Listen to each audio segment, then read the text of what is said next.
2026-এর অন্যতম প্রতীক্ষিত ছবি কিং নিয়ে উত্তেজনার পারদ চড়ছে প্রতিদিন। শাহরুখ খান অভিনীত এই অ্যাকশন থ্রিলারে এবার বড় চমক হতে চলেছে অভিষেক বচ্চন। অনেকদিন ধরেই গুঞ্জন ছিল অভিষেক কিংয়ের খলনায়কের চরিত্রে অভিনয় করছেন, কিন্তু ঠিক কী চরিত্রে, কেমন হবে তার লুক, এসব নিয়ে নির্মাতারা মুখ খুলছিলেন না। এবার শোনা যাচ্ছে ভিলেনের চরিত্রের জন্য দারুণ প্রস্তুতির মধ্যে দিয়ে যাচ্ছেন অভিষেক। সূত্র অনুযায়ী পরিচালক সিদ্ধার্থ আনন্দ অভিষেককে একেবারে নতুন অবতারে হাজির করতে চলেছেন। তার জন্যই চলছে তুমুল প্রস্তুতি। শরীরে গঠনে আসবে আমূল পরিবর্তন। শাহরুখ খানের সঙ্গে সমানতালে লড়াই করার জন্য অভিষেকে হতে হবে আরও তীক্ষ্ণ, আরও ধারালো।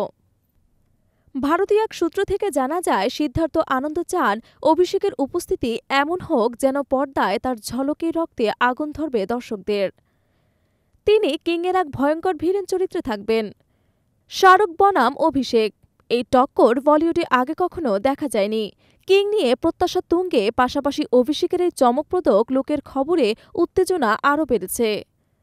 তবে ঠিক কেমন হবে অভিষেকের লুক, কিভাবে তিনি যুদ্ধ ঘোষণা করবেন কিং খানের বিরুদ্ধে, উত্তরের জন্য অপেক্ষায় থাকতে হবে 2026 পর্যন্ত।